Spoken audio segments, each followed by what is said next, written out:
Tonight on Video Coffee House we have Death at My Door. So remember, when the Grim Reaper comes knocking, just don't answer. I'll look at The Meaning of Life by Steve Savitz and more of Kevin Calloway's comedy. First tonight we have Death at My Door, Paul Yelevich's very own trip to a place we can't really name because of the copyright laws.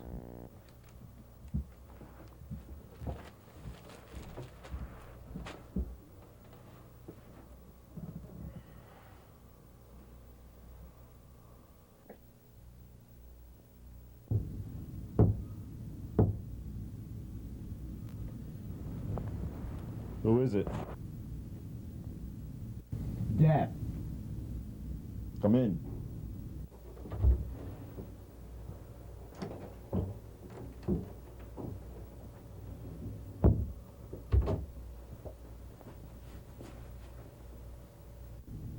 I'm Death, and I've come to escort you to the other side. Hello. Just touch my hand. It'll be painless. In a phrase, I'm too young to die. No, not really. Wait a second, you just touched me. Shouldn't I be dead? I don't know. That's good. Death's a pro. Make yourself comfortable. David, it's your time. Wait a second. I've got an idea.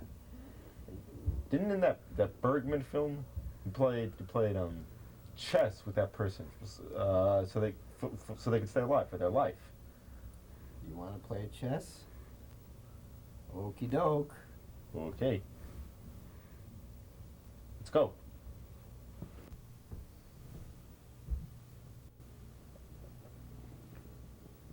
Checkmate. Chess master. Real fair. Do you want to play another game? Yes, I do.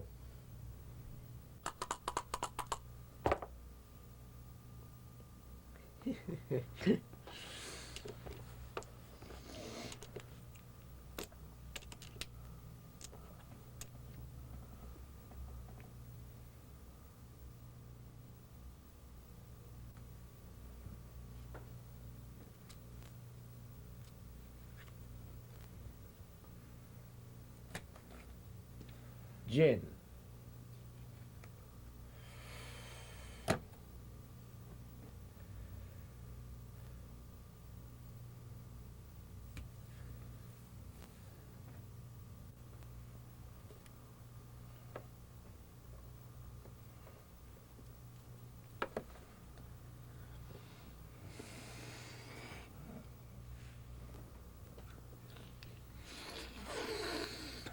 Okay. Evens. Wait a minute, wait a second. I've never seen anybody put down 5 before to represent odd. Have you ever played this before? Yes. All right, we'll do that one more time. I don't know if you're allowed to do that. Okay, we'll do that one more time, all right? Evens.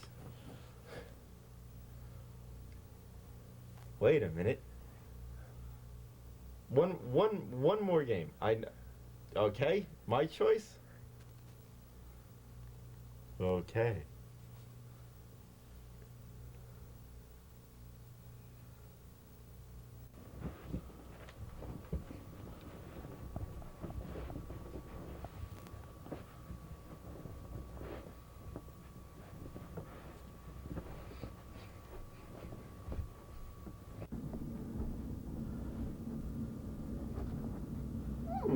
I think I can take the wimp.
I feel like a couple of cold ones. That's good. That's gonna drink my beer.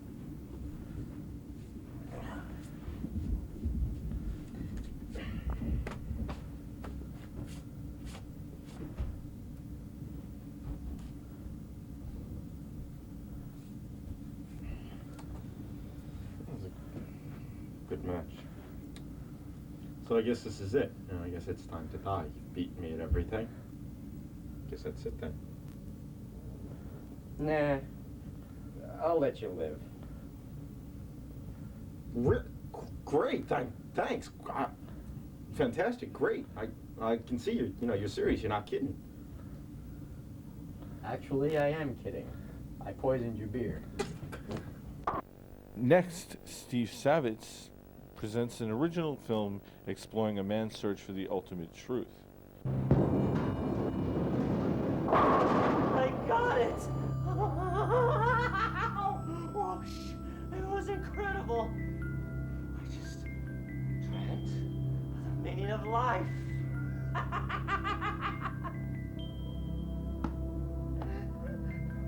Faye! Don't you understand? I know the meaning of life. Tell me at 8:20. Wait. Huh? Look, it'll totally change your perception of the universe. What is it, Elliot? The meaning of life, eh? The eternal truth. It's shit. Shit? I don't believe this. I just forgot the most supremely satisfying moment in my life. This just can't be happening.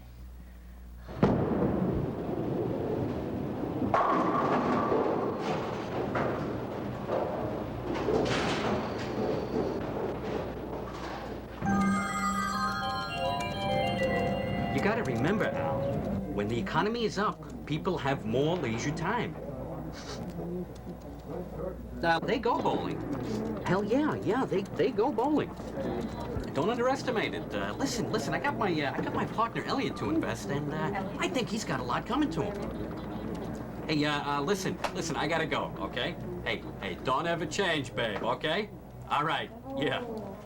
I told that bastard not to sell. That dream, Lou. I was totally at one with the universe. Elliot, pull me a Standard & Poor on Brunswick, the bowling company.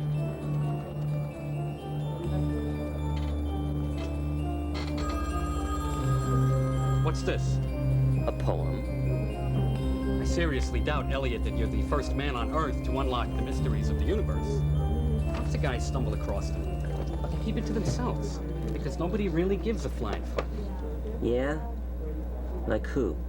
All those guys, Socrates, Pluto, they knew the meaning of life. Oh yeah, the other guy too. He was on the Carson show the other night. Oh, what was his name? Charles Nelson Riley. Yeah, he was talking about stuff like that.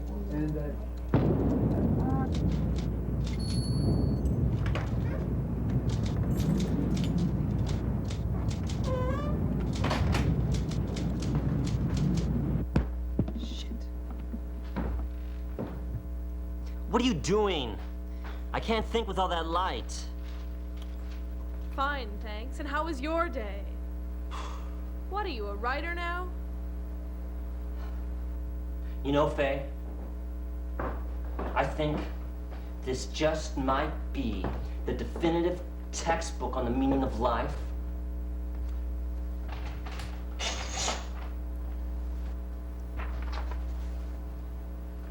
Chapter 1, Forced Busing. Hey, you can't expect me to start right off with the heavy stuff, can ya? Elliot, what is the meaning of life? Have you remembered your revelation yet? Not exactly, but I am beginning to recall some of the more prominent details. For example, all the information in the universe is stored in the genetic code of our very own DNA. And ironically, it's all filed by card catalog numbers using the Dewey Decimal System. Are you feeling all right? Why don't you take a break? Watch Bowling for Dollars or something.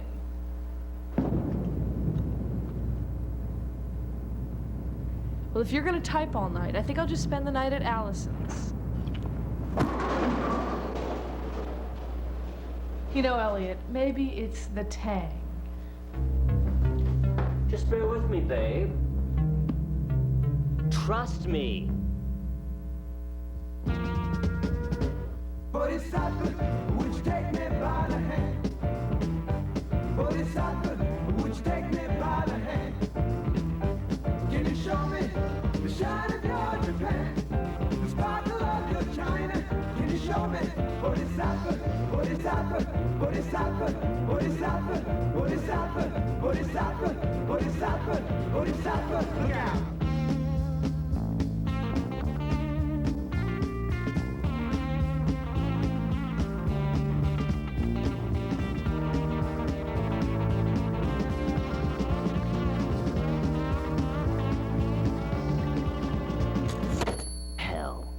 Maybe it was the tang. Faye never understood tang. Neither did I. But I liked it.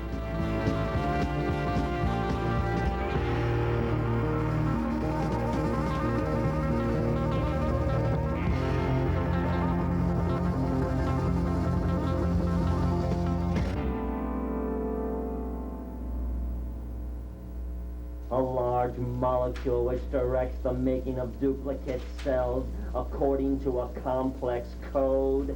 Every adult human carries 100 billion miles of ultra-thin DNA strands in his body, a distance greater than the diameter of the solar system. Elliot, what the hell are you doing in there? What does it look like I'm doing? Why are you doing it? Why, you ask? Why do we exist? Why is the universe constantly expanding? Why does Bill Bixby continue to find work? It all just boggles the mind when you really think about it. And I'm not talking about appearances on a Love Boat either.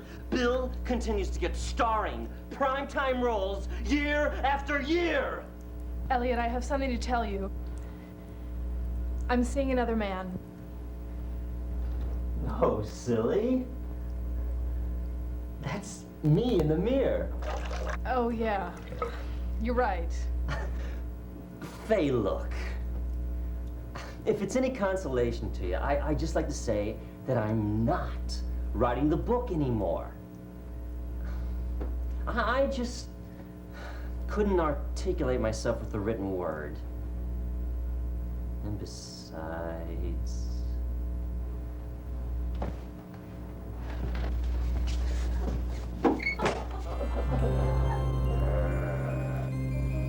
But I couldn't just give up on the idea.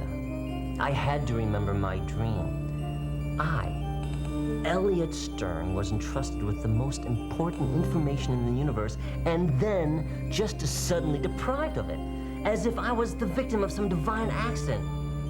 How could I just shrug it off and go back to worldly matters? I mean, I tried to go back to work, but what's the point of working when you don't even know why you're here? It's all so pointless. A big illusion. Finally, I submit to this inner drive to give my life meaning. I decided to devote the rest of my life to becoming an artistic statement. Relieved, I let out a deep, hearty guffaw. Guffaw.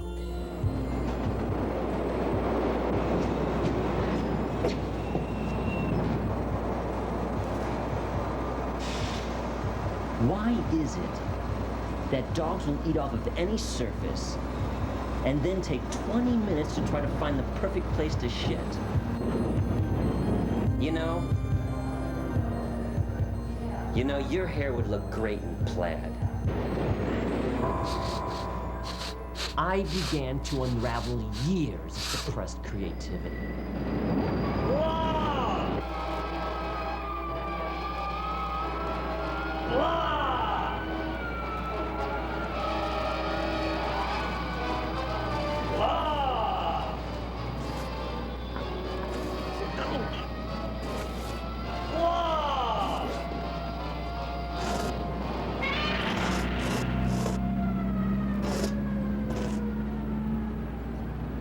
boy. How's it hanging? Elliot, that's you? Seen the Dow Jones lately? The economists are predicting a recession, you know. You crazy schmuck. Faye's worried about you. She wants you to see a shrink. I think you ought to be put to sleep. Ah, Jesus, if any of my clients saw this, I'd be ruined. Don't worry, Lou. All your clients think you have the personality of a garden rake anyway.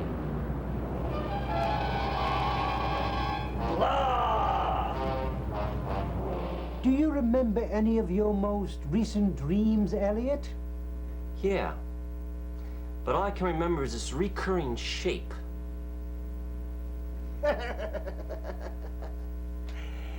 Don't we all, Elliot? You dream about bowling pins too, Doc? Frankly, I was embarrassed to admit it.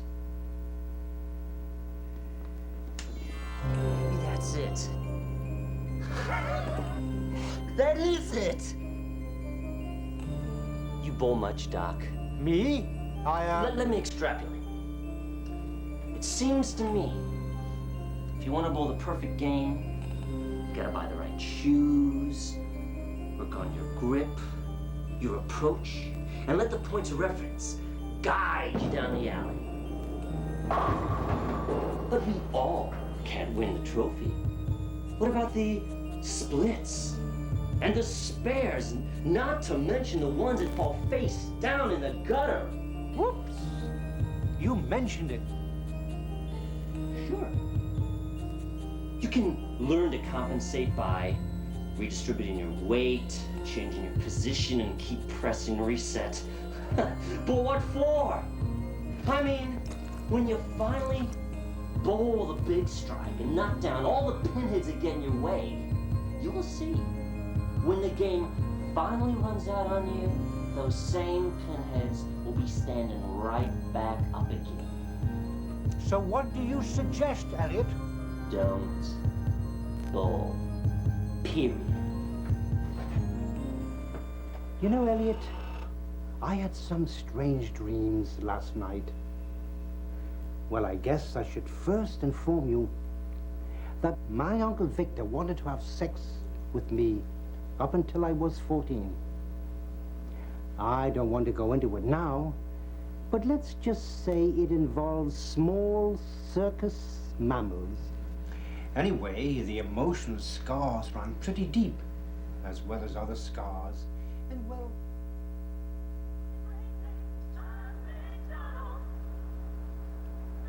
JCPenney celebrates American style with some old-fashioned values, like these Victoria sheets and matching comforts. I don't think it's ever been this good. Oh, viewer mail night's always good. Oh, by the way, on Monday I'm applying for a new job with NBC. Really? National Bowling Council. Elliot, don't you think you're taking this parallel between bowling and the human condition a little too far? I mean, couldn't you say the same thing about tennis or chess? Tennis or chess? Give me a break. What's so funny? You crack me up. Tennis or chess?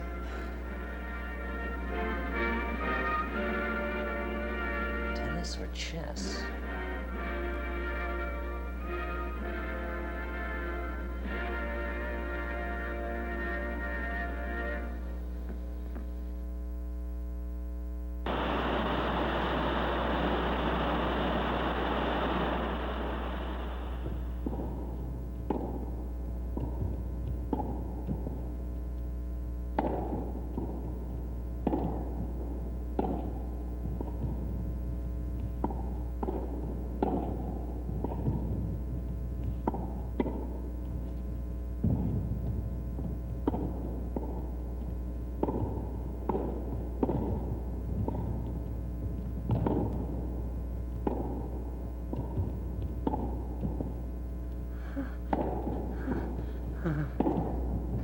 I got it!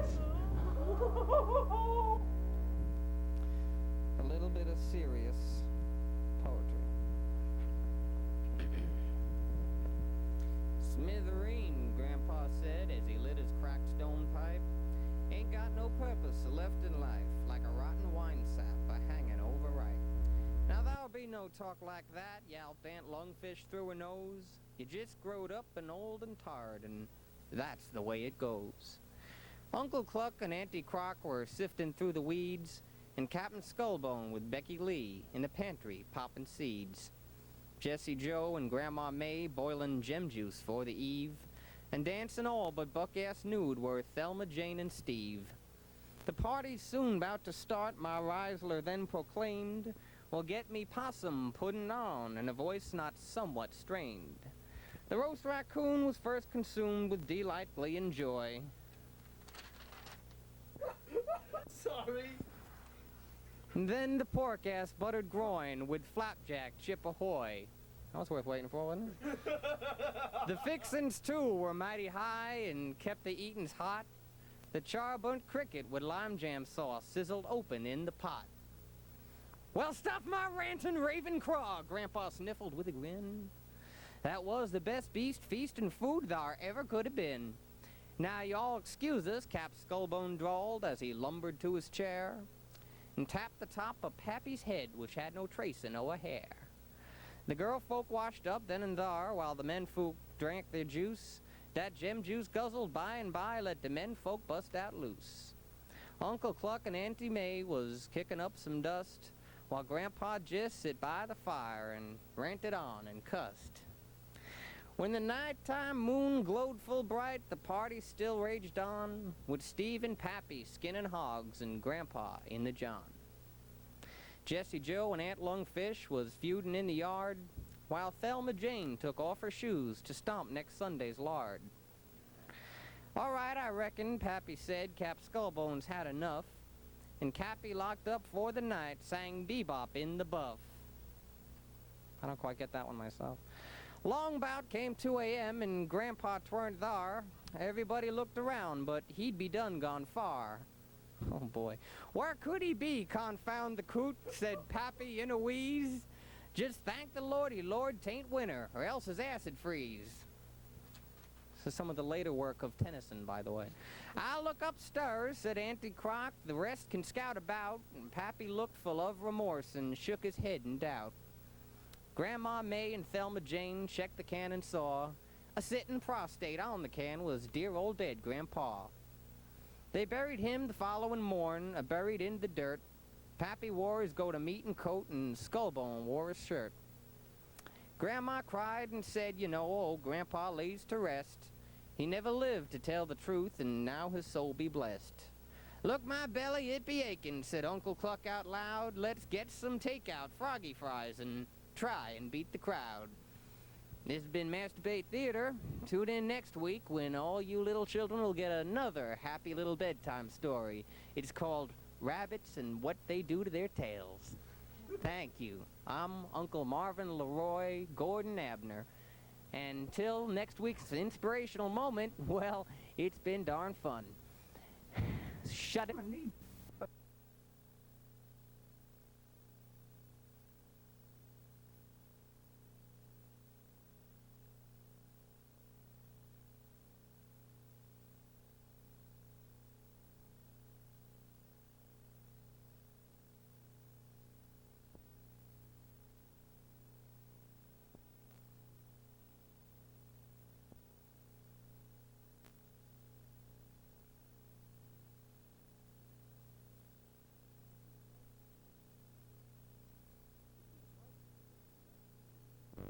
If you would like information about anything you've seen tonight or would like to send comments or submissions, please write Video Coffee House, P.O. Box 080496, Staten Island, New York 10308. That's Video Coffee House, P.O. Box 080496, Staten Island, New York 10308.